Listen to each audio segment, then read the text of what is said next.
सर्वधर्मीय व आंतरजातीय सामूहिक विवाह सोहळा उत्साहात संपन्न. 75हून अधिक जोडप्यांनी घेतला सहभाग.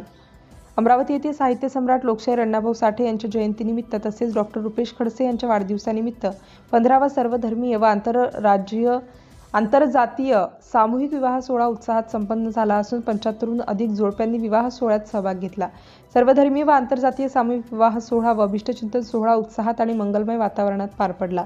अमरावती येथील MIDC रोडवरील प्रमादेवी मंगल कार्यालयात आयोजित या विवाह सोहळ्यात विविध समाजातील व विविध धर्मातील वधूवरांनी सहभाग घेत विवाहबद्ध होत सामाजिक एकता, बंधुभाव आणि जातीय सलोख्याचा संदेश दिला. या सामूहिक विवाह सोहळ्यात हिंदू समाजाच्या पारंपरिक रीतिरिवाजानुसार तसेच बौद्ध धर्माच्या रीतिरिवाजानुसार आणि इतर धर्मियांच्या धार्मिक परंपरांनुसार विवाह सोहळे विधिवत पार पडले. विविध धर्मांच्या परंपरांचा सन्मान राखत धर्मसमभावाचे सुंदर दर्शन या सोहळ्यात घडले आहे. कार्यक्रमाचे अध्यक्ष परमपूज्य माननीय श्री दिलीप बाबू गणोरकर महाराज यांच्या मार्गदर्शनाखाली झालेल्या या सोहळ्यात वधूवरांना दादासाहेब गणोरकर यांच्या वतीने भेटवस्तू देऊन आशीर्वाद व शुभेच्छा देण्यात आल्या. तसेच विवाहासाठी आलेले वधूवर, त्यांचे नातेवाईक, आप्तेष्ट आणि उपस्थित मान्यवरांसाठी स्नेहभोजनाची उत्तम व्यवस्था करण्यात आली होती. सामूहिक विवाहामुळे अनावश्यक खर्चाला आळा बसण्याबरोबरच विविध समाज घटकांमध्ये एकता, सामाजिक समता आणि बंधुभाव वाढीस लागतो असा संदेश या उपक्रमातून देण्यात आला. सर्व धर्म व जातींना एकत्र आणणारा हा विवाह सोहळा अत्यंत शिस्तबद्ध आणि उत्साहपूर्ण वातावरणात पार पडल्याने आयोजकांचे सर्व स्तरातून कौतुक होत आहे. सर्व धर्मीय व आंतरजातीय विवाहाच्या माध्यमातून सामाजिक एकात्मतेचा संदेश देणारा हा उपक्रम निश्चितच समाजासाठी प्रेरणादायी ठरला, अशा भावना उपस्थितांनी व्यक्त केली. या सर्वधर्मीय सामूहिक सोहळ्याला अनेक मान्यवर राजकीय नेते, अधिकारी, सामाजिक कार्यकर्ते व मातंग समाजाचे अनेक पदाधिकारी, कार्यकर्ते उपस्थित होते. पंकज जाधव, जिल्हाध्यक्ष लहुजी शक्ती सेना यांनी उत्कृष्ट असे संचलन केले. सिटी इंडिया न्यूजसाठी प्रतिनिधी संतोष वाघमारे, धामणगाव रेल्वे. आणि माझ्या लेखीच्या माध्यमातून सुद्धा तुमच्या नेहमी बातम्या या ठिकाणी मी प्रकाशित करणार अशी या ठिकाणी शपथ घेतो.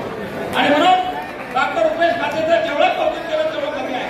हे डॉक्टर खरोखर ते डॉक्टर आहेत आणि कोरोना काळामध्ये त्यांनी अनेक लोकांचे प्राण वाचवले. मित्र लक्षात ठेवा, हे निःशुल्क सेवा करतात.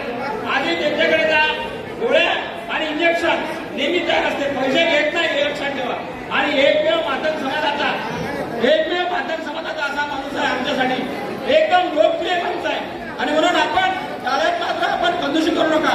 यांच्या डॉक्टर रुपेश खडसेंनी जोरदार टाळ्या तेवढा कमी आहे.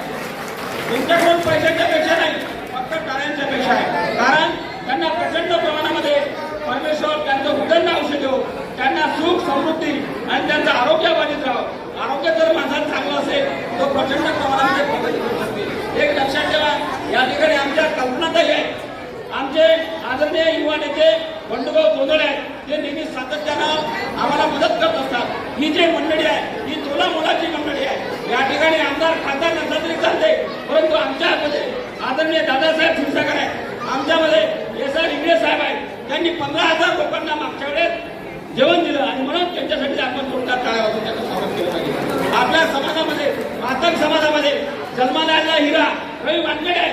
रवी वानखेडे आपल्या लेखीच्या माध्यमातून तो न्यूज प्रत्येकाने न्याय देण्याचं काम करते. आणि म्हणून या ठिकाणी आमचे या समोर उत्कृष्ट प्रकारचं संचालन करणारे एक लक्षात ठेवा, पंकज जाधव हा काय आहे माहिती आहे का तुम्हाला, आमच्यासाठी शेरदिल माणूस आहे. आणि म्हणून त्याच्यासाठी आपण जोरदार टाळ्या वाजवून त्यांचं स्वागत केलं पाहिजे. बोलण्यासारखं प्रचंड आहे, परंतु हे बोलण्याचं व्यासपीठ नसल्यामुळे मी जास्त बोलणार नाही.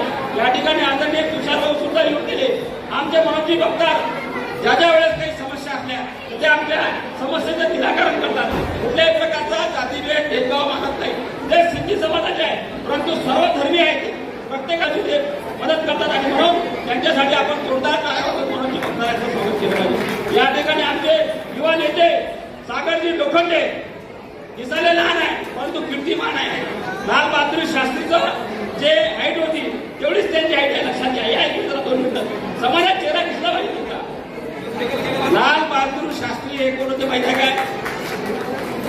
हे लाल बहादूर शास्त्री सारखं याचं डोकं आहे, दिसायला लहान आहे परंतु बारीक काम करते. लक्षात ठेवा, मोठा होणार आहे जीवनात, आमदार होणारा पोरगा आहे. लक्षात ठेवा, मातंग समाजामध्ये सागर लोखंडेसाठी आपण जोरदार टाळ्या वाजल्या पाहिजे. आणि जास्त मी या ठिकाणी बोलणार नाही. यांनी जी मला बोलण्याची संधी उपलब्ध करून दिली त्या तुम्हाला सर्वांना या ठिकाणी मी भरभरून शुभेच्छा देतो.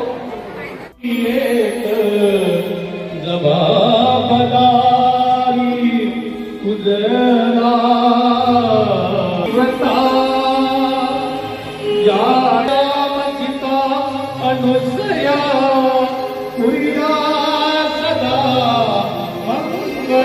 मधुर शुभधान